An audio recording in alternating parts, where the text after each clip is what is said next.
নতুন রাজনৈতিক বন্দোবস্ত মানে একটা গণতান্ত্রিক রাজনৈতিক বন্দোবস্ত, এইটা বাংলাদেশে স্পষ্ট করে উচ্চারণ করা দরকার। আমাদের হাজারো শহীদ, আমাদের হাজারো আহত, তাদের সমস্ত সংগ্রামের ভাষা দিয়ে এসছে বাংলাদেশ গণতন্ত্রের পথে হাঁটবে।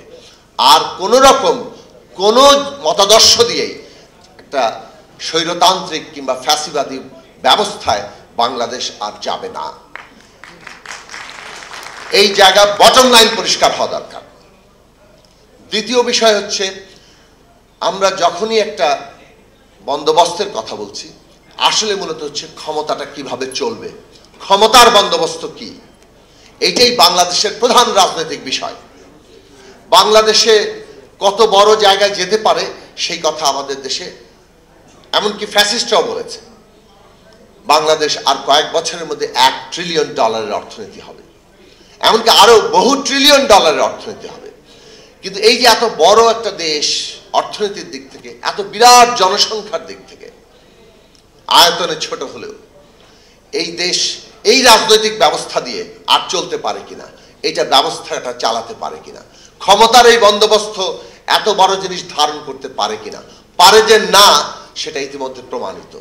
ফলে বাংলাদেশের সামনে দুটো পথ আছে, একটা এই রকম পুরো ব্যবস্থা চালানোর গণতান্ত্রিক পন্থায় হাঁটা, আর না হয় এই রকম স্বৈরতান্ত্রিক ফ্যাসিবাদী ব্যবস্থায় একের পর এক হোঁচট খেতে খেতে খেতে একটা ধ্বংসের দিকে যাওয়া কিংবা নৈরাজ্যের দিকে যাওয়া। সেই জায়গায় বাংলাদেশের আজকে সিদ্ধান্ত নেওয়ার প্রশ্ন, রাজনৈতিক দলগুলোর সিদ্ধান্ত নেওয়ার প্রশ্ন যে আমরা নিজেদেরকে কাঠামোগত দিক থেকে, চর্চার দিক থেকে এই উত্তরণের জায়গায় যাব কিনা। বাংলাদেশের সামনে সত্যিকার অর্থেই বড় সুযোগের জায়গায় এসছে যে এই রকম ভাবে একটা দেশকে যখন প্রায় সেটা নিজের ভেতরের অন্তর্ঘাতে ধ্বংসের মুখোমুখি, সেইখানে আমাদের ছাত্র তরুণরা নিজেদের রক্ত দিয়ে আবারও মনে হচ্ছে মাটি ফুঁড়ে পুরো দেশকে নতুন করে সাজানোর সুযোগ করে দিয়েছেন। সেই রাজনৈতিক উপলব্ধি, সেই চ্যালেঞ্জ আজকে সমস্ত রাজনৈতিক শক্তির কাছে। কাজে এইখানে আমরা এমন একটা ক্রস রোডে দাঁড়িয়ে আছি যেটাতে ঐক্য খুব জরুরি। আমরা কেউ কাউকে, রাজনৈতিক প্রতিদ্বন্দ্বিতা থাকবে একটা গণতান্ত্রিক ব্যবস্থায়, কিন্তু গণতান্ত্রিক ব্যবস্থার যে রাজনৈতিক প্রতিদ্বন্দ্বিতা ক্ষমতা নিয়ে, সেটা যদি একটা নিয়মের মধ্যে না ঘটে, সেটা আমাদেরকে ধ্বংসের মধ্যে জায়গায় নিয়ে যাবে। সেই উপলব্ধিটা রাজনৈতিক পার্থক্য সত্ত্বেও রাজনৈতিক শক্তির মধ্যে থাকা দরকার। যদি রাজনৈতিক পার্থক্য সত্ত্বেও এই ঐক্যের জায়গায় আমরা একমত হতে না পারি, তাহলে বাংলাদেশ আমরা এই জায়গাটিতে পৌঁছাতে পারবো না। ফলে ঐক্যের জায়গা হচ্ছে এই নয় যে সবগুলো দল এক হয়ে যাবে, তাদের মতাদর্শ বদলে ফেলবে কিংবা তাদের রাজনৈতিক যে কর্মসূচি তারও সব একাকার করে ফেলবে। এই সব পার্থক্য হয়তো থাকবে, কিন্তু বাংলাদেশের ক্ষমতা ব্যবস্থা কোন নিয়মে চলবে সেই প্রশ্নে ন্যূনতম ঐক্যের জায়গা বাংলাদেশের তৈরি করতে হবে। না হলে এই বিরাট যে আমাদের সামনে সম্ভাবনা, তাকে আমরা বাস্তব রূপ দিতে পারবো না। এবং সেইটার জন্যই দরকার বাংলাদেশের সংবিধানের ক্ষমতার একটা ভারসাম্য এবং জবাবদিহিতা প্রতিষ্ঠা। এই ভারসাম্য এবং জবাবদিহিতা প্রতিষ্ঠা করার জন্য যা যা করা দরকার, সত্যিকার ভারসাম্য এবং জবাবদিহিতা কাকে বলে, এই 5টি পয়েন্ট অত্যন্ত জরুরি। সেই জায়গাগুলো আমাদের তৈরি করার জায়গায় যাওয়া দরকার। সরকার কয়েক বছর থাকতে পারবে একজন প্রধানমন্ত্রী, 2 টার্মের বেশি কোনো প্রধানমন্ত্রী বাংলাদেশে থাকতে পারবে না।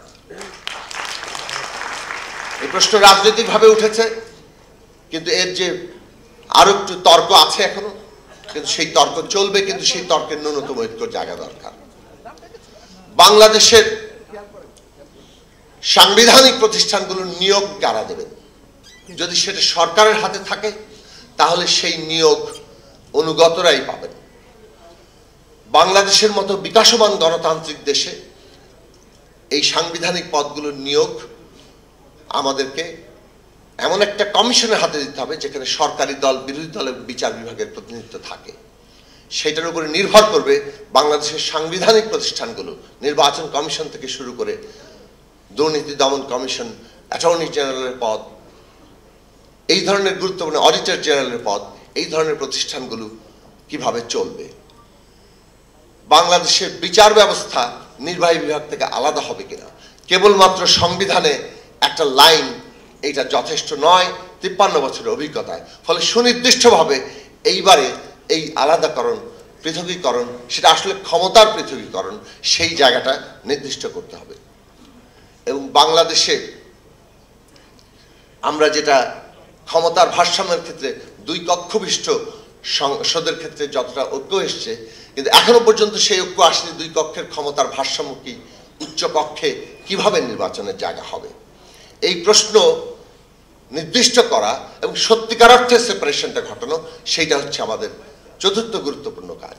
বাংলাদেশের সংসদের সদস্যরা তারা জনগণের প্রতিনিধি হিসাবে সংসদে তাদের ক্ষমতা প্রয়োগ করবেন, নাকি দলের সদস্য হিসেবেই দলীয় প্রধানের অনুগত থাকবেন। এই প্রশ্নের একটি ভারসাম্যমূলক মীমাংসার প্রস্তাব, সেটাও রাজনৈতিক দলগুলো থেকে অনেকটা ঐক্যমত তৈরি হয়েছে, যেটা আর্টিকেল 70 এই বিদ্যমান সংবিধানে অধিকারগুলোকে ক্ষুণ্ণ করে রেখেছে। সেই প্রশ্নেও আমাদের যেতে হবে শেষ পর্যন্ত, যদি আমরা জনগণকে ক্ষমতার কেন্দ্র হিসেবে দেখতে চাই।